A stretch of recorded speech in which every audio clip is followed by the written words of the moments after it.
Now, the South African Student Congress says hundreds of University of Johannesburg students were left stranded then, and that is without any accommodation last week. The organization claims some students paid a 500 Rand fee to secure private accommodation, but there was simply not enough space for everyone. Sasco Gauteng chairperson Yandisa Mhlelembana joins us now for a little bit more on this conversation. Yandisa, thank you so much for the time. Won't you just share with us exactly what the situation has been like from some of your members as well, and those in and around the universities you've spoken to?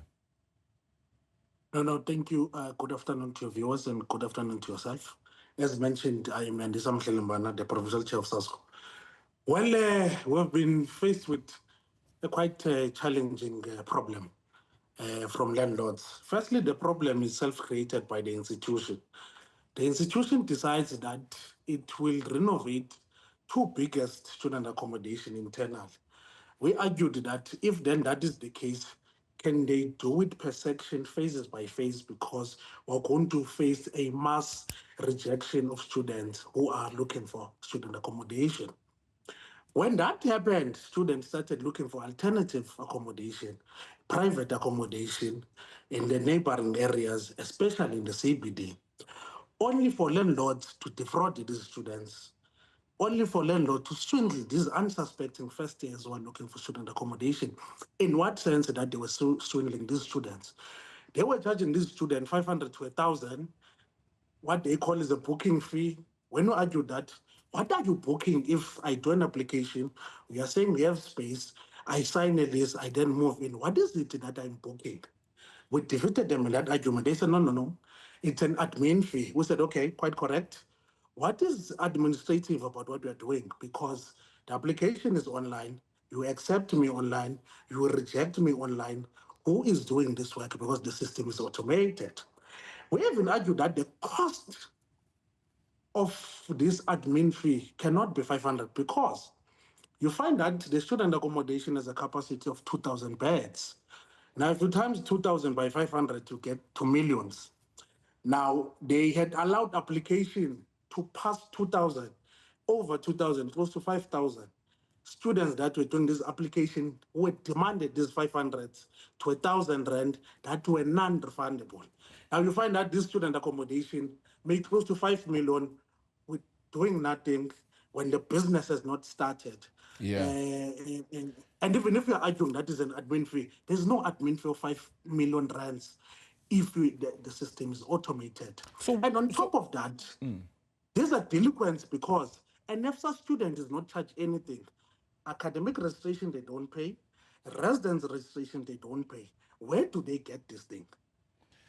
So why did they not go about this the way that you had suggested? Have they given you a response? Have you gotten any kind of response from those that are in charge ultimately of the accommodation? They told us that it is the top management that has taken the decision. We asked them to put them on a call. Why was the decision made? They said, no, sometimes the money goes to the shortfall when NSFAS doesn't pay. We said, okay, what happens then when NSFAS eventually pays? We're not given an answer. So and on top of that, my brother, look, you arrive, you have paid this 1,000 Rand. We are told that there's no space. You must go find an alternative space, an alternative place to sleep. You arrive with your fridge. You arrive with other appliances. Nowhere to go. They suggest that here is the storeroom. We are going to charge you 500 a day. This is a similar space again. Yeah, ultimately it just feels as though the money just needs to keep coming out of nowhere. How many students are now without accommodation ultimately due to all of this? There is quite a lot of students that are looking for accommodation. We, for example, now today, from last week, we had 4,600 students that we have been trying to place them in various student accommodation. Quite fortunately, other landlords were quite welcoming, even when the status of NFSAS was not clear enough whether funded or not. It is not all these landlords. It is those that with big reses that are doing this thing, these big companies, your Saratoga, which is Res Publica, that is all over the province. And what we have noted that these landlords are doing this to retaliate to NFSA's problems, the administrative issues that are there.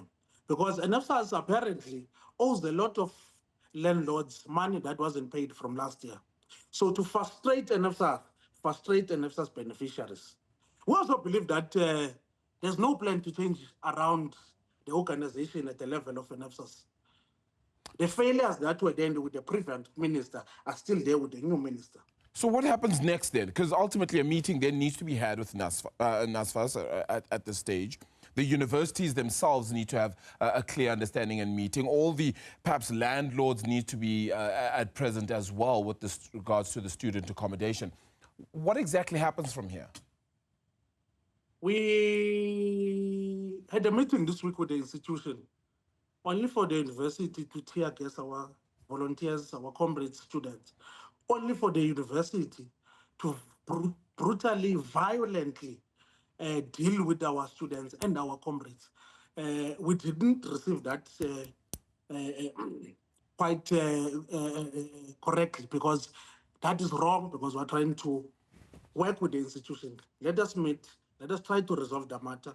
Do not view us as enemies, but rather as strategic partners that seeks to achieve a certain objective. What if this is not solved in time, though? What if this is not solved in time for the school year to begin? We are shutting down the university as of Monday. There is no academic work that is going to start without those students being accommodated. Only to find out that there are a lot of students that are sleeping in places that I can't mention on campus that don't have accommodation, especially postgrad students. When you say shutting down schools, ultimately, the big question then, Mark, becomes obviously bothering those that aren't necessarily part of this process, that aren't necessarily at fault for this process as well. So what exactly does your shutdown entail? Inja one, inja all. We don't believe that because you're not affected by what is happening, you should be isolated to the matter. Actually, we'll be lobbying those that have student accommodation to come join us hands in glove in solidarity with other students that have been affected. Does that mean all the universities in Gauteng that at least have Sasco as its youth political party? It depends on how they've received our demands. Some universities have doing quite well when we demand some of the things that we've been demanding. Yeah, putting forward... It's not the only student accommodation crisis that we're crying about. Yeah. We're also crying about spaces, admission process in these universities. A quick example, you are told that the faculty, a student is told that there's no space. You go and inquire on behalf of the student, you are told that there's no space. An hour later, the student tells you that I've been admitted, I've found someone to pay 5,000 inside. So everything is just about swindling, it's about defrauding, it is just pure corruption. How do we resolve this for future, Yandisa? You make note of how you plan to move forward from here, which includes then, of course, trying to get some sort of protest going as well, which indeed is, in your words, a shutdown of sorts then. But as you said, there needs to be a coming down to one table, not being seen as enemies, and ultimately resolving how this is done, whether it be in the form of receiving that registration fee because of the amount of demand, etc. How do we fix this from here? What kind of communication would you like being seen?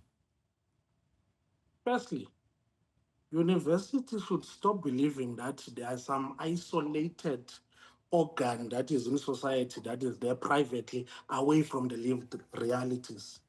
Universities should be accountable to government. Universities should be accountable to the portfolio committee. Universities should appreciate and understand the rules and the regulations. The fact that they stated that there's autonomy in these universities, what has created problems for us. Is it only you, Jay? So if they want to work with us, if they have an appreciation and really want to resolve the problem, they should bring us on the table, bring government onto the table. Let us resolve these matters. I mean, the president in Sona has noted the matter that is happening, although we still feel that the president did not really touch on the matters that are deeply affecting the student. He has not resolved or noted the issue of high volume of matriculants that need to be absorbed by this institution. Nothing about building more universities, nothing about frustrating the process of building the university that we're told about in Ekurhuleni and I think somewhere in Tshwane. All right. Yandisa, thank you so much for the time. We really appreciate it because I think just highlighting this is going to be very important, but then hopefully getting some action as well is going to be very critical. Sasco Gauteng chairperson Yandisa Mhlelembana joining us there for that conversation. We are, however, also trying to extend the right of reply then to some of the other universities in and around Gauteng, including UJ, which Yandisa then went on to mention with regards to this as well, to try and get a clear sense of what needs to happen from here. Not only the University of Johannesburg and other universities, but also NSFAS and other government officials with regards to the accommodation issue. It's a big one. The university year kicks off in earnest. What happens with regards to accommodation for those that need it?